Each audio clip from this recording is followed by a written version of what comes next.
Hi, everyone. My name is Jenna, and I am the nonprofit advocate for Donorbox, and I'll also be the moderator for this session today. For those of you who are not familiar with Donorbox, we provide nonprofits with simple and effective tools to manage their online fundraising activities and connect with individual donors on a deeper level. To date, we have helped 50,000 organizations raise over $900 million. We just updated these numbers. To learn more, you can visit us on our website at donorbox.org. And today, I'm so excited that we are joined by Chris Barlow to talk about how to supercharge your donor growth. Again, I have not met a nonprofit who didn't want to do this. Now, Chris is the Customer Happiness Director and founder at Beeline Marketing. Since 2015, Beeline has helped organizations like yours grow their donation base and expand their reach on a monthly basis. The company's goal is to help you be more effective by aligning your marketing with your mission, and has partnered with many industry leaders like Donorbox to teach thousands of organizations how to do this. However, I love this, Chris. However, the skill Chris is most proud of is masterfully putting his two youngest boys down for a nap each day. I can't imagine that is the easiest feat. Now, before I pass the baton over to Chris, I just want to mention a couple of housekeeping items. Please note that Chris's session will be about 45 minutes long, and we'll have an additional 10 minutes allotted at the end for Q&A. This webinar is being recorded. We have you covered, don't worry. And all registrants will receive a link for the recording after the webinar via email. You'll also find this recording on our YouTube channel, and I'll share that link later on. Now, please feel free to drop questions in the comment section throughout this session, and I will be behind the scenes marking those so that we can answer as many as we can at the end. So please do not wait till the very end of the session to ask your questions. Ask them as they come to mind. And we'll also be sharing several helpful links throughout the session, and you'll see those pop up in the bottom left-hand corner of your screen. You can click those, and they will open right up. Okay. Without further ado, everyone, please give Chris a warm welcome. Thanks for being here today. Thanks so much, Jenna. It's great to be with you. If you're just joining, I'm thankful that you're here. We're going to look at a topic that affects basically every nonprofit, and that is the topic of new donor growth. But before we get into the 7 questions that are going to lead your organization and help you understand exactly how you're uniquely positioned to attract donors, I want to answer the question, why are we looking at donor growth as opposed to donor retention? Because the fact of the matter is, it costs 5 times more to find a new donor than to keep a current one. I've spent a lot of time looking at the resources and content that's out there for nonprofits, and it's really easy to find a lot of information on donor retention. And I think it makes sense because it's a lot more, it's easier to do, and it's more cost effective. But the problem is donor attrition. I mean, we need to work on our donor retention in order not to lose donors, but 6 out of 10 new donors that you get this year are going to leave. And if that trend continues, you can imagine where that's going to go. You can see that you're going to end up losing those new donors. You're going to end up with your long-term donors. And the problem is, regardless of how committed your long-term donors are, your recurring donors are, those people also think life happens to them. People move away. Their financial picture changes. They pass away. And so every nonprofit loses donors every year. And no matter how good we are at keeping donors, we need to know how to keep growing them. We need to keep growing our donor base. And there's not as much information out there on how to do it, and it's harder to do. So the question is, do we have to choose between spending our resources and our time and our energy retaining donors and attracting? Do we have to choose between those two? Can we do both at the same time? In case you didn't see the beginning, my name is Chris Barlow. I'm from Fort Collins, Colorado. And I want to look at that question today. I want to look at, can we do both at the same time? My wife, Lydia, and I have been married for 15 years, and we have 6 kids between the ages of 2 and 14. And those 2 youngest boys there, those are the 2 I put down for nap every day. That's a fun process.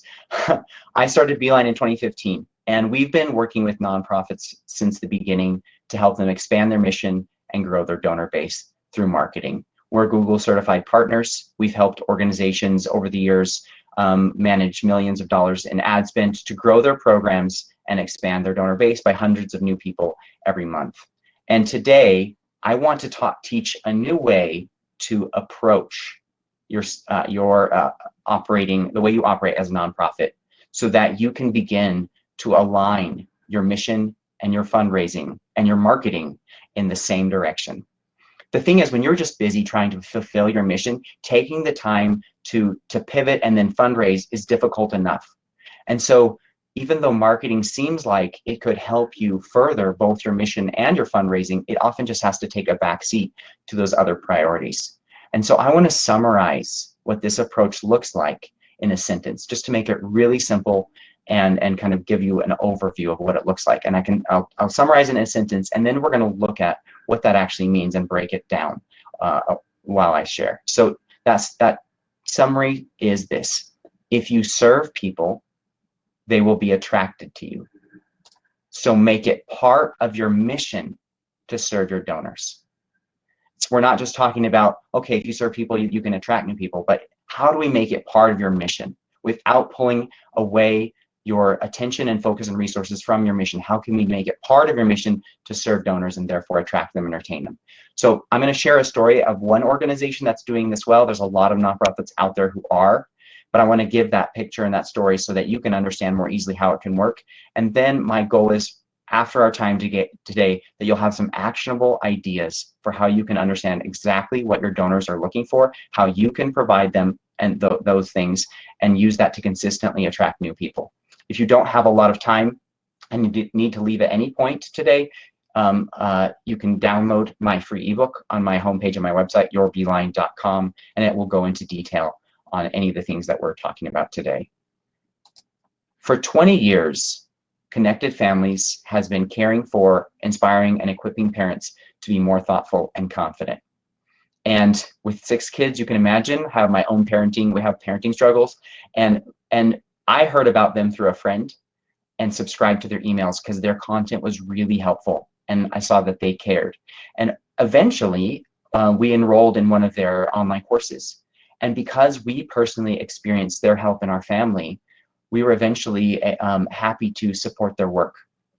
Connected Families never tried to find me or other subscribers like me using traditional prospective donor lists and strategies. They didn't invite me to a fancy banquet with a speaker to turn me into a donor or supporter of any kind. I became a subscriber because they helped me. I wasn't thinking about them at all. I just saw that they could help me. And the transition from subscriber to supporter happened really natural. It was just a very natural transition. In the fundraising world, they always tell you, you need to tell your story. You need to tell a compelling story. If you tell your story, people will be drawn to it. They'll believe in your mission. They'll want to support you. And that's all true and valid. But the problem is, your story is about you. It's not about people who don't know you, who don't think about you, who aren't interested in you right now, and they're thinking about themselves. It doesn't meet people where they're at. Your story doesn't. There's a place for it, and we're going to get to that. And Connected Families could have used this approach. Once I was already a subscriber, they could have used this approach of telling a story to get me excited about supporting them. They could have said, look at this family. They had these behavior issues. They were having these ongoing struggles, these special needs. And then they took our online courses and got some coaching from us. And here was the transformation that they experienced. And they could have told these kinds of stories to get me and other people like me behind them and supporting them.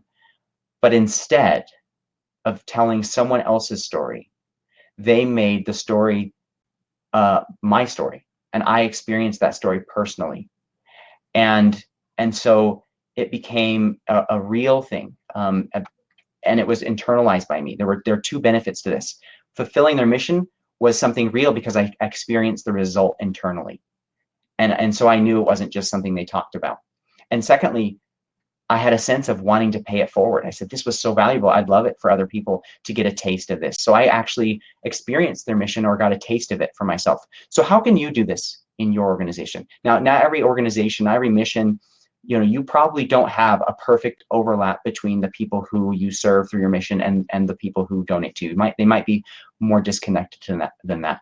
But there are ways that you can give the people who support you, whether they're donors or volunteers or your board members, any of your supporters, a taste of what you do. And to do that well, you need to go back a step and understand, what is your audience thinking about, asking, searching for, and figure out how you can help them. And that's why we're going to look at 7 questions that will start you on a journey toward consistent donor growth or consistent supporter growth. And the first 4 questions are going to reveal where you're uniquely positioned to help people and kind of the area where you need to put your focus on and how you can make it part of your mission. And the last 3 questions of these 7 kind of will reveal to you, what exactly are people going to respond to? What are they wanting? What are they looking for? So again, these 7 questions are going to guide us. And the first question is this: what is our guiding principle? And this might seem like a little bit high level or maybe not specific enough, or even, sometimes these kinds of guiding principles sound a bit cliche.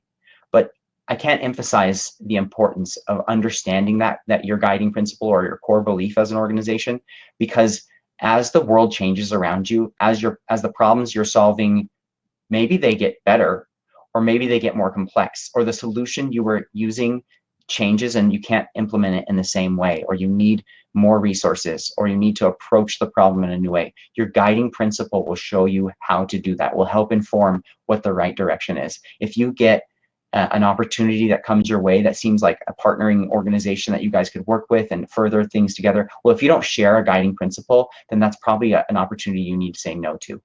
And the worst thing you can do is not to be ineffective or not to fulfill your mission. It's to say yes to things that are going to pull you away from your mission and from your ultimate purpose.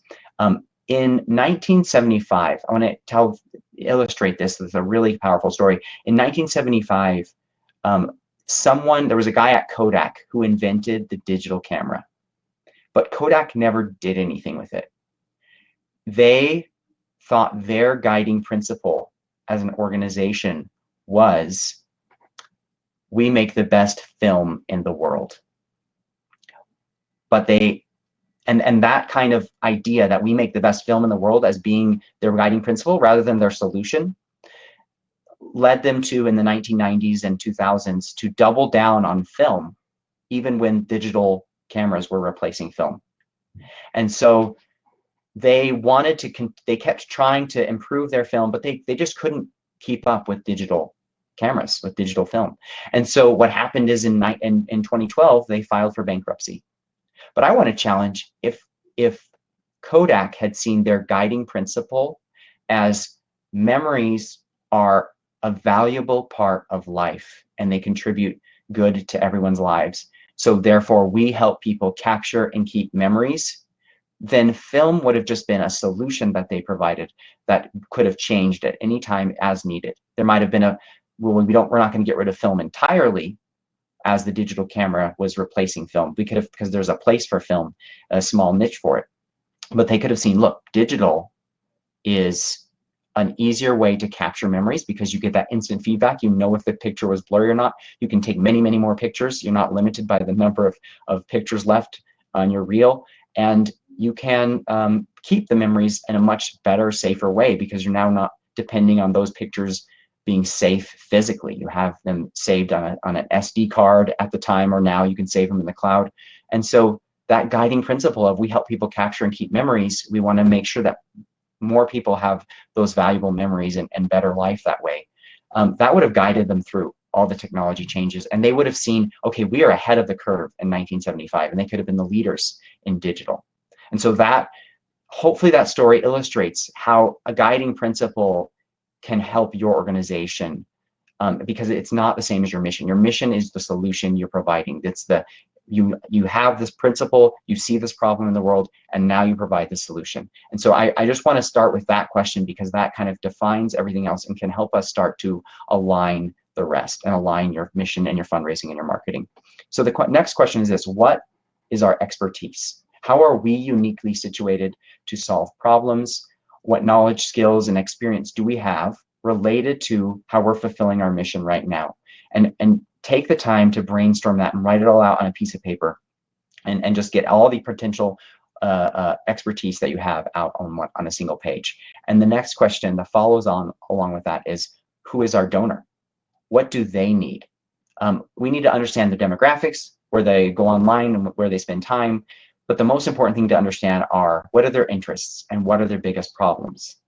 And so taking, again, time to brainstorm that and write those things down, and really get to understand your donor as much as you can. And if you're a new nonprofit and you don't have donors, then you're just going to imagine, okay, who might our donors be? Who do we, and maybe you can do some research talking to other organizations who have similar missions to yours and kind of get some insights from them.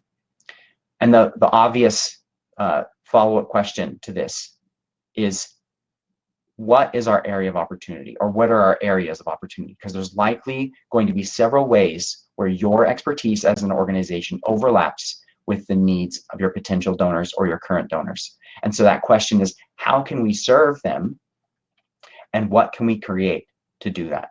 And so when I mentioned at the beginning, make it part of your mission to serve your donors, we're not talking about creating a new program to serve your donors, because that would pull attention away from your main purpose and your main mission.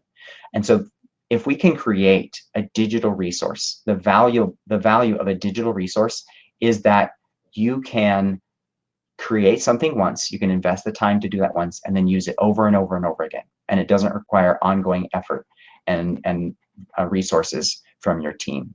And so to illustrate what some of those resources could be, on the low effort end of the spectrum, you could create a petition. And the nice thing about a petition is, like I mentioned, low effort, it's going to take you a few hours, maybe a day or two, to create that page. And if you have a cause-focused organization, if you have something that people want to get their voice behind and they want to make change happen, and they feel like if they lend their support, you can actually see something happen, then that's probably a good approach for you. The downside to the petition is, again, it's a little bit more about you than about your audience, because you're telling them, hey, this is an important cause and we need you.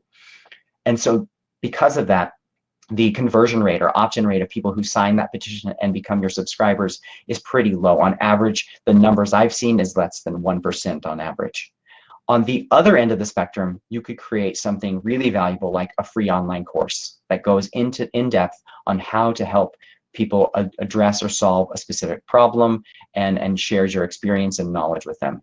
That's going to take months to create, most of the time, a good online course. So that happy medium right in the middle, where the best ratio of the response that you're going to get and the effort required is an ebook. And I call it an ebook, but the examples on this slide here give you some more ideas. But the idea is, an ebook is going to take you some days to create, maybe a week or two.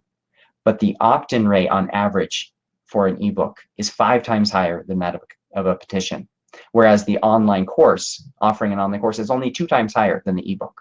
So it's not necessarily always going to be worth the amount of effort it takes to create that online course when you can get an ebook put together quickly. And so like I said, ebook is just the term or designation I'm using for a guide or a checklist or a case study, or a video or a couple videos that you put together, or an audio recording that you put together that you offer to people in exchange for their email address. Or could be an ebook itself. So some examples of what you could create, and this is just to get your ideas flowing, because your organization obviously has its own unique experience and expertise and niche. But if you're in the legal sector, you could create a flow chart on how to write a medical power of attorney document for your family.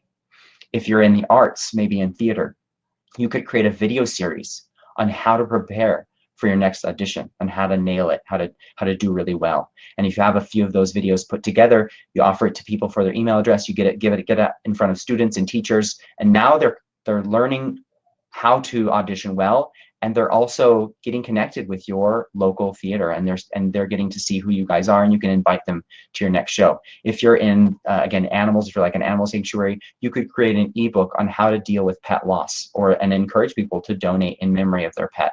And if you're in health services, you could create a guide on hospice, what to expect, questions to ask. Again, there's a lot of different examples that are out there. In my ebook, I have over 20 in 7 different sectors. Again, you can grab that. The link was already shared. But I just wanted to get your ideas flowing, because once you kind of figure out some of the different ways you can serve your donors, it'll start getting exciting. You'll start to see, okay, this does connect with who we are and with our guiding principle, and it even furthers our mission in a small way. So we covered those first 4 questions, again, showing where your unique fit is and where you should be focusing your efforts. And these last 3 questions, as I mentioned, will help you see, what are people going to respond to? Where is the demand? What are people actually wanting? And so question number 5 is this: what does your team hear or see on the front lines of your mission? And the reason that's important is because your mission can actually inform how you serve donors and how you serve other people. Because the questions that you're addressing, the issues that you're solving, are the same ones or very similar to ones that your donors might have. So for example, if your nonprofit helps people in third world countries start up small businesses to supplement their income, or like if maybe they're farmers and things don't go well with their crops, what other things can they do to kind of make sure that they aren't struggling? Well, maybe you train people to become beekeepers or raise chickens for their eggs. And so the questions you come across as you're training these people to become beekeepers and to have small hives and sell the honey, the questions that they're having, the issues they're dealing with, how do we have a healthy hive, those kinds of things are going to be the same ones that you can address to your potential donors here, in your donor supporting country. And so, if that's the US, the people who want to be beekeepers, they're not looking to do it as a living. It's just going to be a hobby. But they are going to be asking the same kinds of questions, are very similar, just in a different context that you can solve. And so again, using your mission to inform your ideas and the topics that you could address in how you serve your donors. The next thing you can do that's really important is to do some market research to understand the demand that's out there for the particular question, an issue, or solution that you're proposing. So do a Google search, a YouTube search, or a social media search, and just see how many results are popping up. Contrary to what may seem common sense, if nothing pops, if you do some searches to see, like, okay, are people looking for asking questions about this, or looking for this kind of solution, or how-to guide, and you don't get any results at all, that isn't necessarily a good sign. It could be that you found a niche that there's going to be a lot of demand for, it's growing in demand, and there's not a lot of content that's out there. But most likely it just means there's not a lot of demand. And so if you do a search and there's tons and tons of resources out there, don't be discouraged by that, because you have your own unique voice to add, and you're not trying to capture everyone. You just need to find the right people and those people who find you, those who come to you and download that resource from you, they're going to appreciate it. They're not going to be thinking about all the other options out there. So again, that's the first thing that you can do to kind of get an idea of the demand. But an even better tool that you can use is a free tool from Google called the Google Keyword Planner. You can create a free account at ads.google.com. And once you're inside, you go to the tools and settings, step 1, and then the keyword planner. And I'm actually going to demo for you right now the keyword planner, so you can see what it looks like and learn some best practices for using it. So hopefully you can all see my screen right now. Jenna, let me know if you cannot. There are actually 2 tools within the keyword planner. The first tool lets you put in some seed ideas for what people might be searching for and discover other keywords that are related, and Google will give you some really good suggestions. And the second tool, I'll show that in a minute, but first we'll start with this. So just for this example, we're going to pretend that we're an animal sanctuary, and we're going to enter in some keywords on dog training, or help a dog not bark, or behavior. And so once you can enter up to 10 seed keywords and hit get results. And the first thing to do before you look at the results is to make sure that your parameters are set properly. So I would recommend making sure you're targeting just a single month of search volume, because Google's looking at historical volume here. So July of 2021, make sure you can change the language if you want, if you're in a different country, and then make sure, this is the most important thing, make sure your targeting is appropriate to the country or city or region that your audience can actually come from. If you're a national organization and you can pull your audience from anywhere, that's fine, target nationally. But if you can only target your local city or your state or a region, then change the targeting to that, to make sure that the volume or the data that you're getting from this report matches. Because if you target the entire United States, for example, but you can only actually pull people, attract people from your city, then this search volume isn't going to be helpful to you. So then I recommend sorting the searches by average monthly searches from top to bottom, so you get the keywords that are searched the most. And then Google recently changed this report. They used to give a kind of more exact number instead of a range. This was just last week that they changed this. I would recommend looking at the low end. This is the number of people, how to dog training. This is great English. How to dog training. I would say that's probably around 100,000 searches per month, not a million. That now, there might be a lot more than 100, but that's the approach I recommend. And so you'd start checking off the keywords that seem relevant to you, like that to the solution you're proposing. And I really like keyword phrases that have how to in them, because that is people are looking for a specific solution. They want to know how to do something, and you can provide a resource, a guide to answer that. If someone just searches for dog tricks, for example, they might be just looking for videos on dogs doing cool tricks.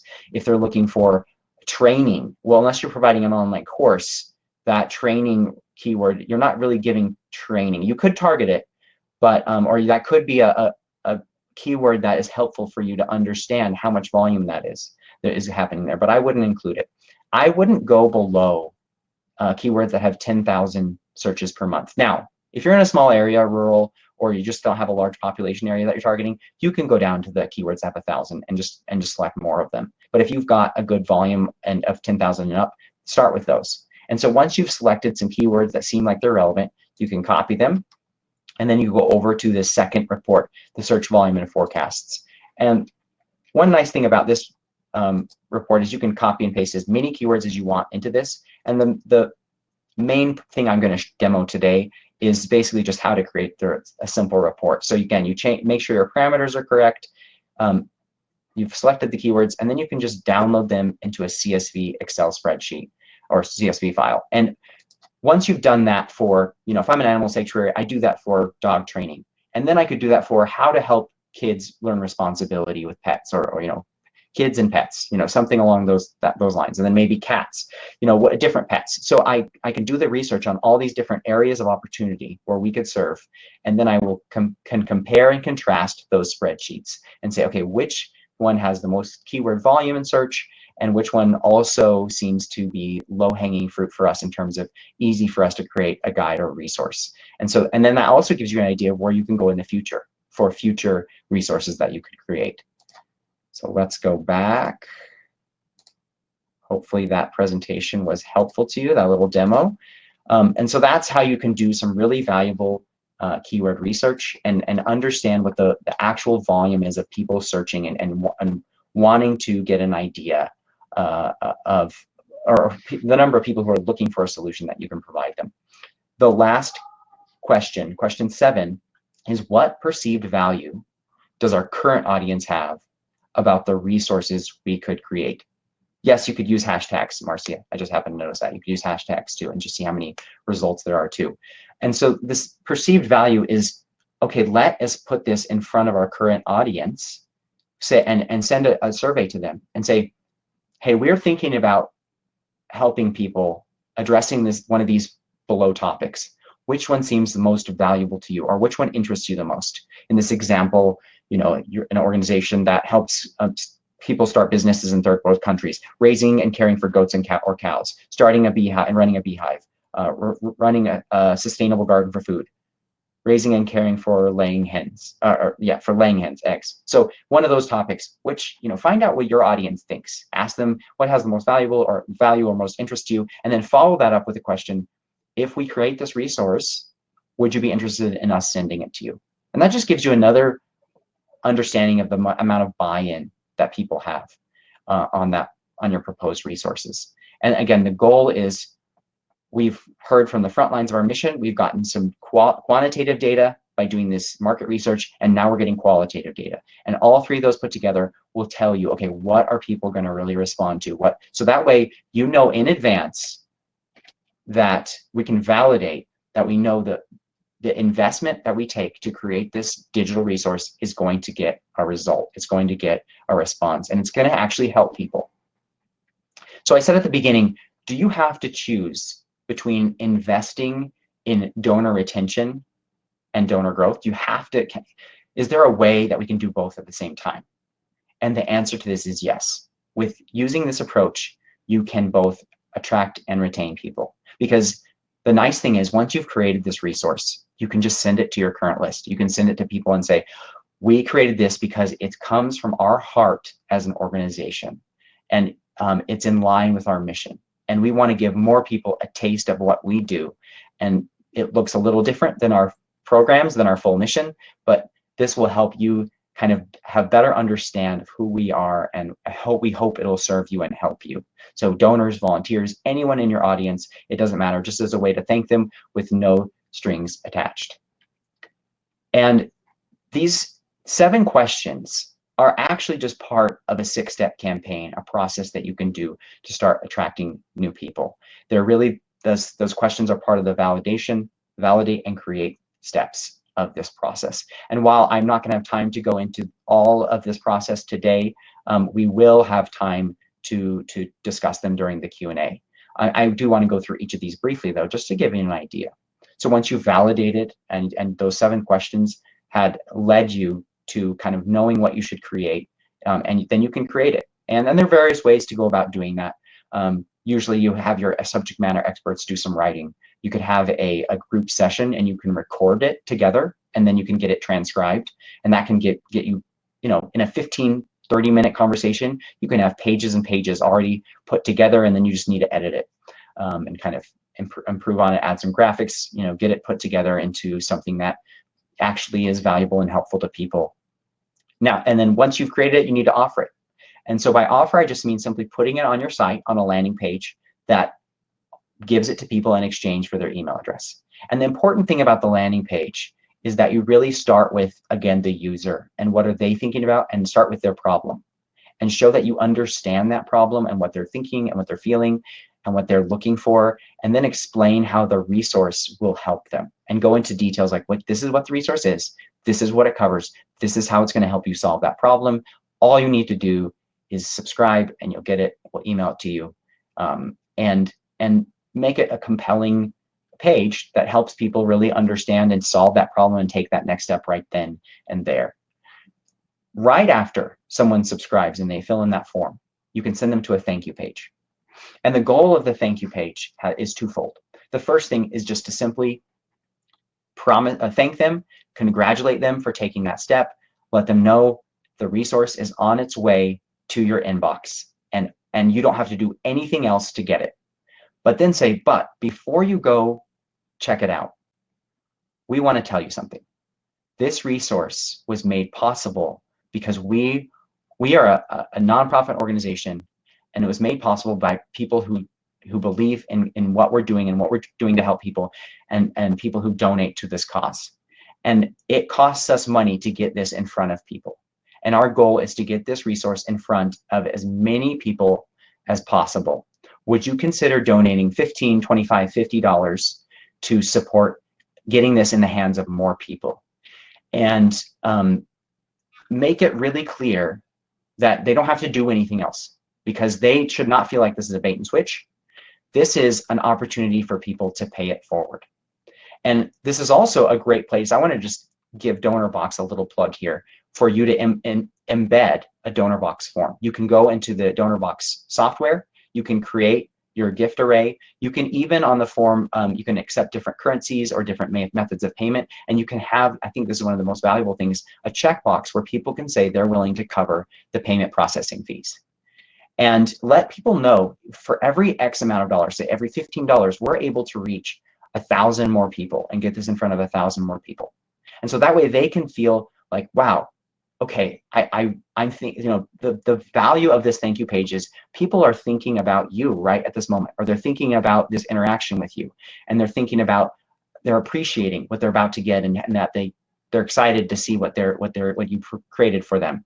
And so this is the moment to invite them to that next step. So you're not telling them all about your mission right now. You're not trying to turn them into partners and supporters and turn them into long-term donors. You're just trying to say, look, if you appreciate what we just put together for you, help us get into the hands of more people. And this is a very effective way to get immediate donors. Once you have thanked people, really at this point, it's a matter of having some emails set up that are automated to welcome them and to help them by sending them a welcome sequence or a welcome series. That's very common terminology in the nonprofit world. The first email, you need to deliver on that promise and send them that guide or the resource. And the follow-up emails shouldn't immediately start trying to get them to do something for you. The follow-up emails should continue to seek to serve them. And you're not out to create more resources for them, but you could say, well, we created this because here were the top questions we get asked. When we're fulfilling our mission on the front lines of our mission, here are the questions that people are dealing with. And so that we thought other people would probably be dealing with them too. And here's the typical answers or solutions we point people to. And so you can use the emails as a way to kind of go behind the scenes, share a little bit about who you are, how you're solving these problems. And you can also find little things that you can do, questions to answer to serve people. And once you welcome, and the last thing in that welcome series is you can invite people to take that next step. And it makes sense at this point to answer who you are, because you've been all about them. People are going to say, well, who are you? Why are you helping me? And so now it does make sense for you to tell your story. Tell that compelling story so that people understand what your bigger mission and bigger purpose is. You can say, look, our heart, our guiding principle as an organization is this, and that's why we created this resource. And we wanted to give you a taste of our bigger mission, because our guiding principle is trying to solve this problem. It's leading us to solve this problem. And so it's very, very natural for then you to introduce people to who you are and invite them to another next step. And then the last step is to promote it, to get this resource in front of as many people as you can, to help them solve that problem and to introduce yourself. And so that's why I wanted to talk about briefly Google Ad Grants today. There are a lot of different platforms you can use, a lot of strategies you can use to promote your resource. Google Ad Grants is great because, as you probably know, Google gives $10,000 a month in free ads to 501c3s.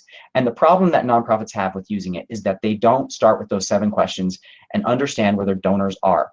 They target keywords like donate to charity, make a donation, or like the worst keyword for being competitive is Giving Tuesday. Every nonprofit wants that word, and a lot of big organizations with big budgets target it. So instead, if you can target the things that your potential donors need and they're searching for that are unique to you, you're going to greatly increase the amount of people who see your ads in the first place, who come to your site, and who subscribe because that resource addresses their exact question.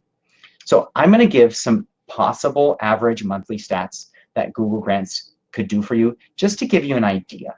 Please take these with a grain of salt. They're not perfect.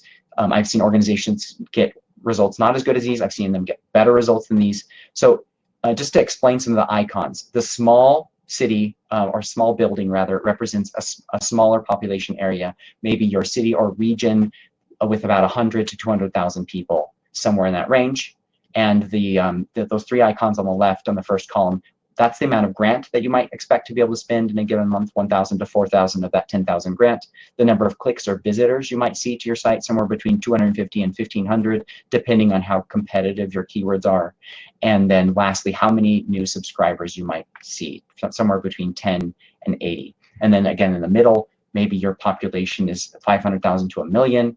And then lastly, if you're targeting an entire country or several states or provinces, and or your city is really large, or you're targeting a large metropolis, what the kind of results that you might be able to see from Google Grants. And again, these are just kind of average stats, and again, don't take these as a promise of results, or we know we're going to get this, or oh, that seems too low.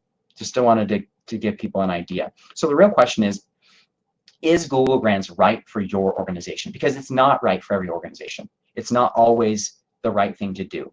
It will tell you if you're eligible. That's the quick and easy question it'll answer. But it'll also give you a good idea if now is the right time for you to pursue Google Grants if you're not already using it. If you're already using it, I really hope that these 7 questions shows you how you can be more effective.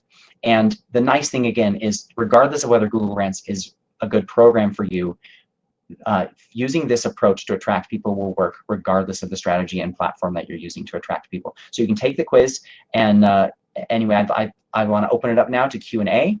And if you have any questions that don't get answered by the end, you're welcome to email me at yourbeeline.com. So thank you so much. Okay. Thank you so much for that, Chris. That was an amazing, actionable presentation. That was a mindset shift for me on how to engage folks in a different way. And really, I love how you said, okay, so you've been doing so much for me.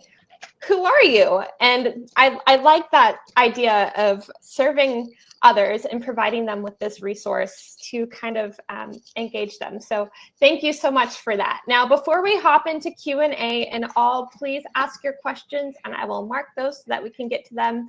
But before we do that, I have a quick question for everyone. Now, I'm going to launch a poll. Are you a subscriber to Donorbox on YouTube? And you'll see why I'm asking this. So our YouTube channel is amazing. This is where all of our webinar recordings live. So you can go and watch all of our webinars that we've had. I think we've had 12 or 13 now that you can rewatch and be inspired by. We also have inspirational nonprofit spotlights. So interviewing amazing thought leaders and CEOs and executive directors with amazing causes. We've got tutorials, useful resources, and pro tips for nonprofits, like fundraising tips and donation form best practices. So I'm going to go ahead, and it looks like a lot of you are not subscribed. So please, I'm going to launch this link, become a subscriber, and you will stay up to date on all of our latest content, including our webinars. Okay, now on to Q&A. So Sherry, I'm going to start with this easy one really quick. We are using Demio. Demio is a great platform. We found it very user-friendly. It's a very seamless experience. So you can check out this webinar platform at demio.com. Okay, Chris, are you ready? I am. Excellent. So I like this question from Marcia. Social media ideas to reach people without ad spend. Do you have any insights on that? That's a great question. Without ad spend, as you know, it's getting harder to, Facebook and a lot of social media is now pay to play. It starts with understanding or thinking about, well, why are people going on social media? And say, okay, can we deliver that in a small little way? So people go on social media mainly to be entertained or to connect with other people. But the way you can reach them is to entertain them in some way. So you have to do something that will be shareable. That is, and it doesn't have to become viral, but it needs to be shareable, because if people share it, if they like it, if they comment, then Facebook or other social media platforms are going to see that on their algorithm, and they're going to put it in front of more people. So again, the idea is it needs to be something that's shareable, valuable. So again, this resource is something that you can just share in social media. And if you can, especially if you can recruit a group of people in your inner circle to share it or to like and comment, then you can get that kind of momentum going and expect that you'll get a few people who find it and share it. There's other things you can do too, but you creating community. If you can create a group and have a community around your nonprofit and people who are part of that group, and they know that they're not just there to support you, but you're there to support them and tell them stories and give them continually give them a taste of their mission, then they're going to want to be part of that group, or they're going to stay more active in that group. Thank you for that. Okay, on to the next. From Fabian, can you give an example of a guiding principle? Yeah, so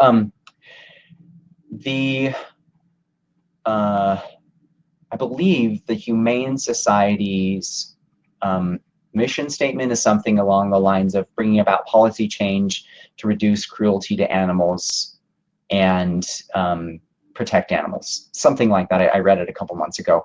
So their guiding principle is that animals are inherently valuable and worth protecting and worth caring for. So it's similar, but it's not the same, because maybe the United States passes a law that makes it so that they don't need to, there's like the policy part of their mission isn't necessary anymore. Maybe they just need to tweak it some, and so their mission slightly changes, but their guiding principle doesn't change. Thank you for that. Okay, another from Daniel. In validating the interest, we can do a survey, but how do we reach the people we want? And you talked a little bit about this.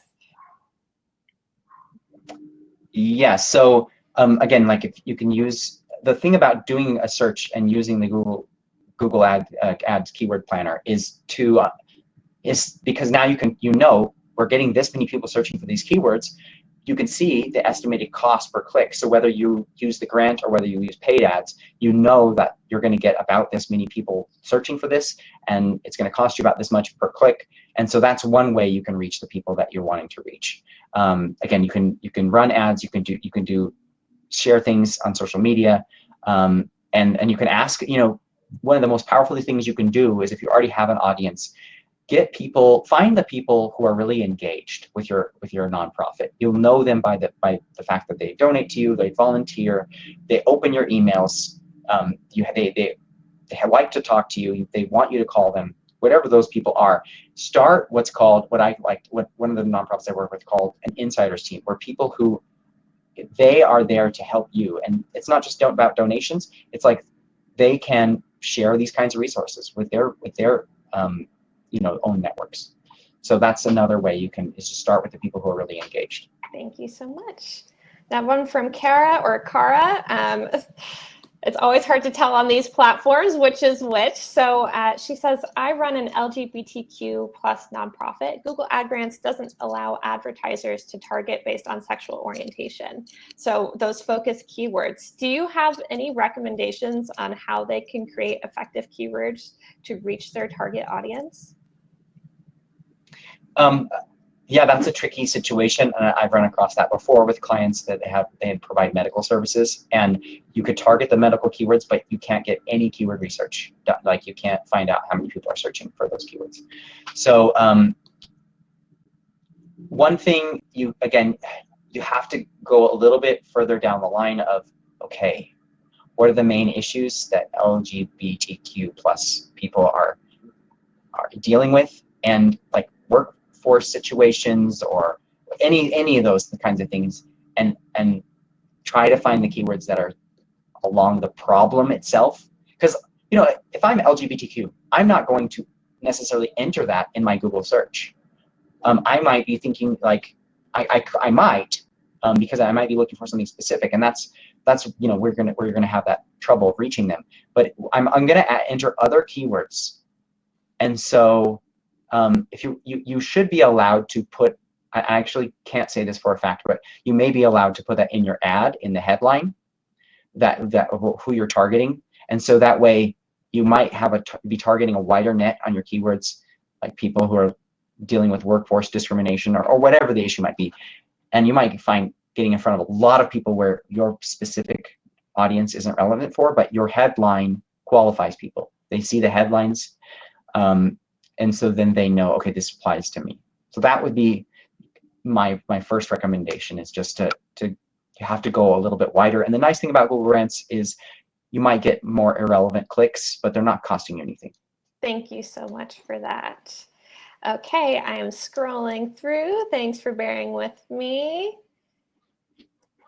Okay, This one is from Paolo. My beneficiaries are locals in my hometown, but I live abroad, so my personal bubble is quite varied. How do I balance targeting potential donors locally versus statewide, nationwide, and globally? Okay, so Paolo, I'm just to understand, and maybe you can type in the chat. So the people, when you say beneficiaries, that's the people you're serving through your mission, and then the people who can donate to you are coming from everywhere.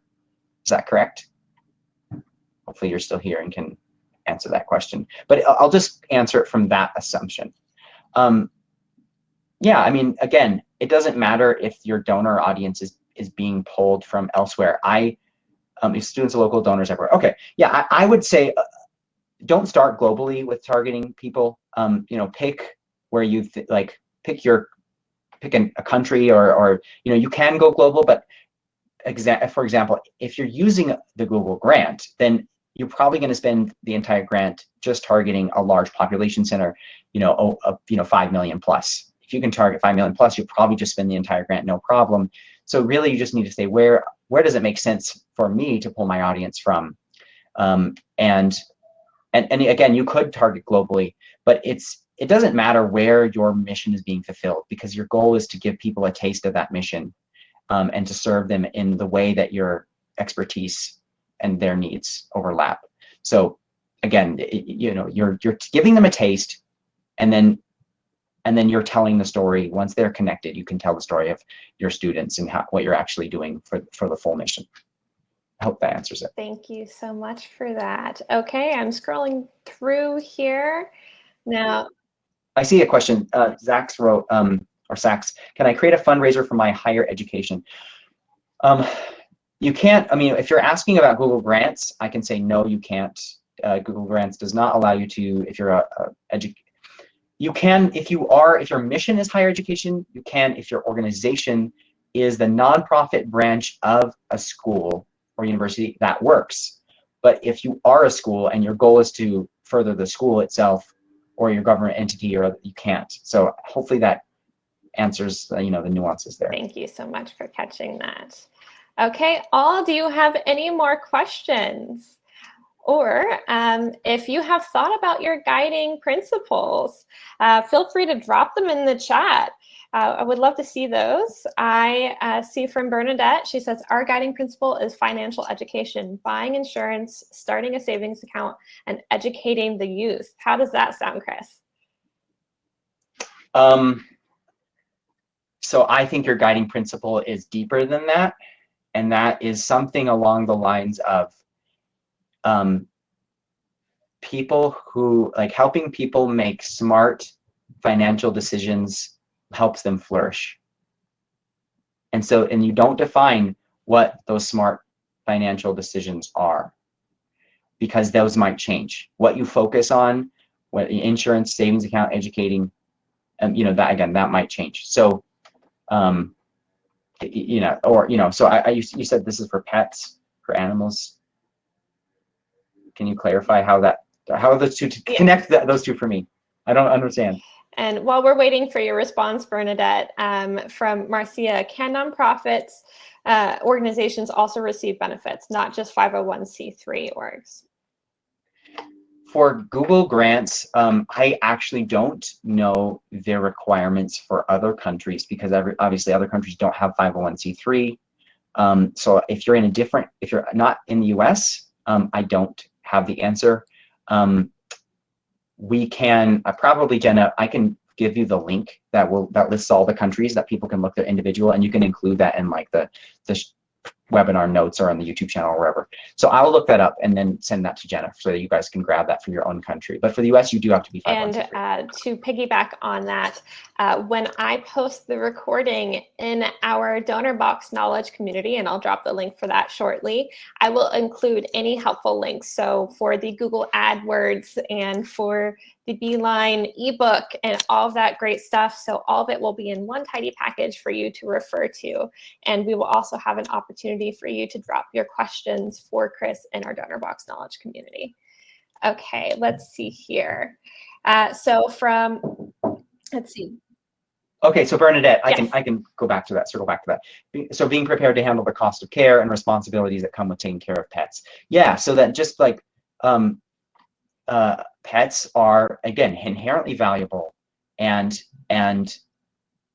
people, adopting a pet, caring for a pet is the best way to care for them. And so the problem we see is that people run into financial difficulties and they can't afford vet care. And so our solution is to provide financial training and literacy and education and all those kinds of things to help people have the financial means to take better care of their pets. Thank you so much for that. And that is awesome, Bernadette. Thank you for sharing. Now, another one, we are starting a creative pledge with creators. It's a niche that we are targeting since we're a nonprofit working with children to bring creative learning avenues. My question is, do we see fundraising similar to marketing and hence have a strategy, or is our target audience too narrow? I don't know what the creative pledge with creators means. So I want to try to answer that, but I don't know enough to be able to. If you are still on, please elaborate for us a little bit. We would love to give you an answer. And if we cannot. Yeah, or you can email me at email us at team@yourbeeline.com. Thank you so much. All right, any more questions coming in? We are getting close to the end. I think we could probably take one more. And again, if we somehow missed your question, or if you think of, yes, it is being recorded. That is a great question. So all of you will receive the recording via email by tomorrow. So you will have this wonderful resource to refer back to. Chris, can you repeat your email? Yes, and we do. We are consultants. So we can do done for you services for marketing and done with you coaching. Okay. All right. Well, I think we are nearing the end of our time, everyone. Again, if we could not get to your question today, please do not fret. We are here to serve you as you serve others. Please go ahead and join our Donorbox knowledge community. I am launching the link now to ask Chris any of your questions. And again, this is where our recording and all the resources mentioned in this presentation will live, along with our YouTube channel. And everyone, please join me in thanking Chris for an amazing, actionable, and insightful session. Chris, thank you so much for being with us today. And everyone, thank you for all that you do to help others. We are so proud to provide the tools and resources you need to do so. Thanks, everyone, for being here. Thanks.